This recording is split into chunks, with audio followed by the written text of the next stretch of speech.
Hello. My name is Michael. And my life is, well, pretty average. I live in a fairly average house, along with my mom.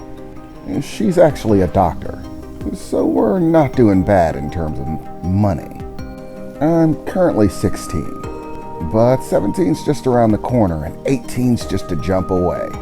And I can't wait to just get to college and move on from this somewhat lackluster phase of my life. I currently find myself working, primarily not because we need money, but because my mom says that I need to know the value of a dollar. So I'm working at one of the many establishments that hire people who are still in high school. The oh-so-wondrous world of Mega Burger. If you're sick of the old burgers, then take your burger to the next level with Mega Burger. I am so sick of saying that line. I think I'm starting to hear it in my dreams. I'm currently on my way from work, having thankfully ditched my work attire and switched into my regular clothes. That uniform is so embarrassing. But thankfully, I've almost got enough money for a new car. Well, not new, used, but still, a car. I mean, my mom's got plenty of cash. She could afford a car. But once again, the whole value of a dollar shtick.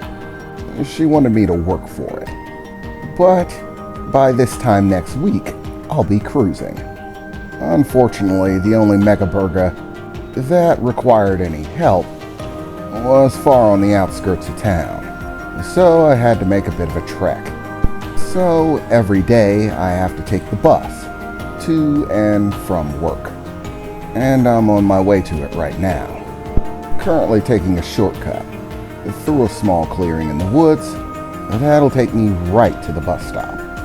Then I just wait around for probably another 30 minutes or so for the bus, and by the time I get home, it'll be time to go to bed. I can only really work weekends, which takes up a lot of my free time. You know, gotta go to school and all that. But once I get my car, it'll be worth it. At least that's what I keep telling myself. Maybe I can finally get a date. Honestly, I don't really have much going for me in that category. I mean, I'm not exactly athletic. Kind of a stick figure. I've thought about trying out for sports, but after spending a while watching sports, honestly, I don't think I could handle getting tackled. That stuff looks like it hurts. And while I've never really dealt with any pain, I don't want to invite it. Especially with my figure. I'm not really built for durability. I don't want to check. So, I'm just beginning to clear the small segment of woods, exiting through some pine trees and things like that, and approaching the guard railing to the side of the road. This little stretch of road is a little bit out of the way, so there usually aren't cars, but I bother checking anyways. And it doesn't look like there are any nearby. There's a bit of a curve in the road, so you can't really see that far. But based on the distance between the curve and the stop, you'd have to be really bolting to sneak up on me. I don't even bother taking my headphones off when I'm crossing. I mean, you have a pretty clear line of sight. So, as is usual, I hop over the roadside barrier and start making my way to the bus stop, beginning to switch over to a different tune. Night's just starting to set in, and I can't wait to get home. My mom says she's ordering pizza. I haven't had pizza in a few weeks, and I am famished for some. A large pepperoni deep dish. That sounds like it'll hit the spot. I thought to myself as I flittered through my phone, bringing up the latest Cold Shoulder album. Man, that guy does some good beats. And it's at that point that I suddenly noticed a bright light, looking to the side to see a very nice sports car moving very, very fast. So fast that it made it around the curb and right in my direction before I could even do anything about it. You know, people say that before you die, your life flashes before your eyes. Well, that's crap. I got a sports car heading right for me, and I'm not getting any flashes. Instead, I feel more like a deer caught in the headlights. I see it coming, but even if I could move, there's no way I can move fast enough to get out of it. 16, and this is how it's gonna end. Run over by a douchebag in a sports car I can't afford. What a chip is the only thing that really crosses my mind as the sports car impacts me, going somewhere in the neighborhood of 90 miles an hour. And right there is when I expected all of it to just come to an end. Sorry, Michael. You tried, but things just didn't work out for you. You got a bad string of luck. Better luck next lifetime. But instead, something very unexpected happened. Not dodging out of the way of the car or anything like that, or some miracle that somehow saved me from being hit. No, I got hit. I got hit head on from a sports car going like 90 miles an hour. I, by all basic means, should be very, very dead. However, that's not what happened. Instead, that sports car going 90 crumpled around me like a tin can as I flinched, raising my hands, curling in on myself a bit, expecting the worst for it all to just come to an end. The vehicle smashes in and folds up like a piece of paper. Glass and shards of metal and fiberglass flying all over the place. My heart pounding out of my chest.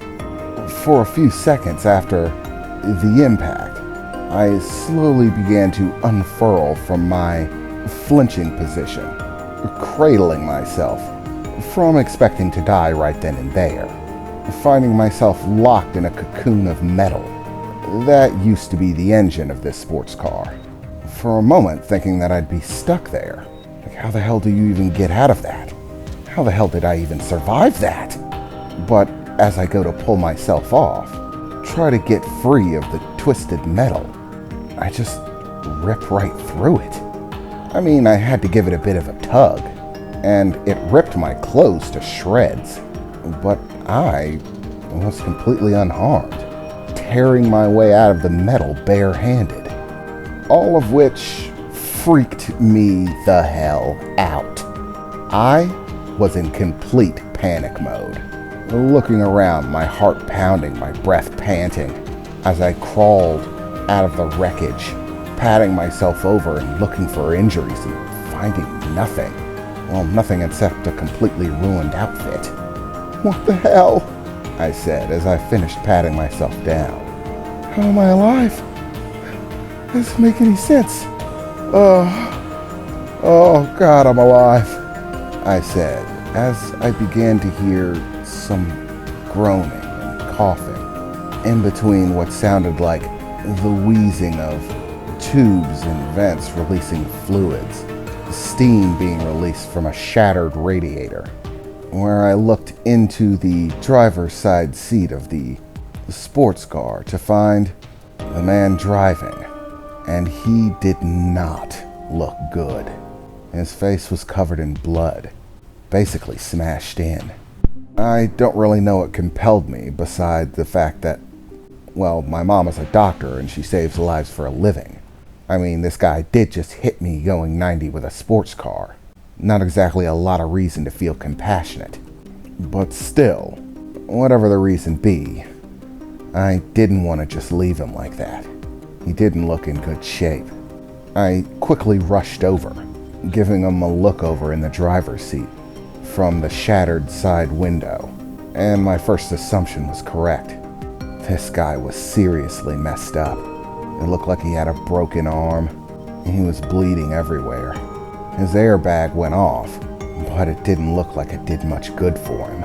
I tried to open the door, but the damn thing wouldn't budge. I gripped a hold of it, pulling harder, and ended up ripping the entire thing off the hinges, which once again freaked me out. but I didn't exactly have time to think about it. Quickly enough, I pulled the guy out of the seat of the remains of his sports car. I was surprised at how easily I did it. The guy is bigger than I am, but I just hoisted him out of there like it was nothing. Quickly carried him to the side of the road where we would be clear from any cars coming by. Thinking quick, I go to get my phone. Except my phone is completely shattered.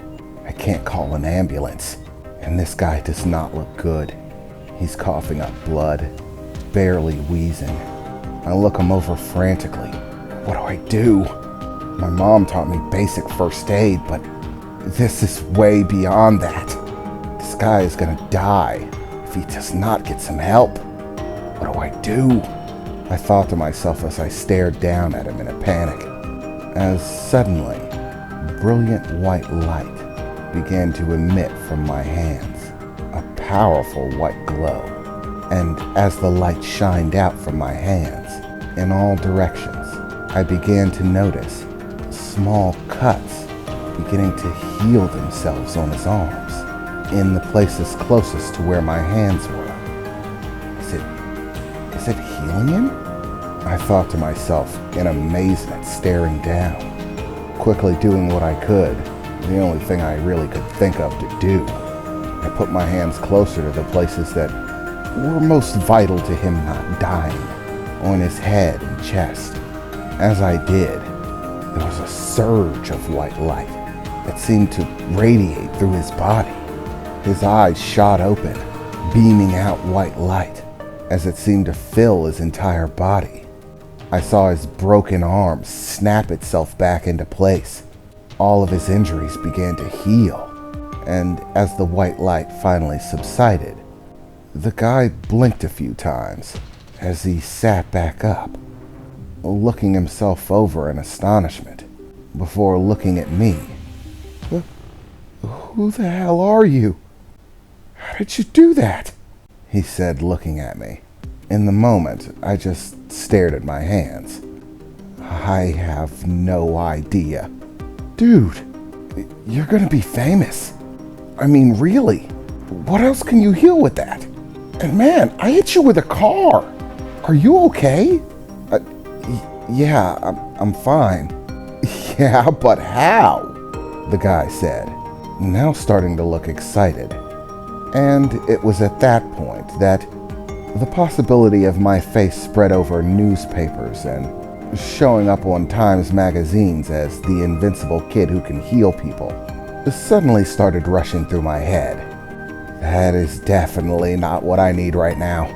In a panic and not knowing what else to do, I just took off, running off the opposite direction of the road, away from work and the bus stop altogether, taking off and just hoping that the guy wouldn't follow. To be honest, I can't tell you how long I ran, but I was doing it for a while. Eventually, I began to see another part of the city, approaching through the woods and small patches of field that I was running through. As I stopped for a moment, trying to catch my breath.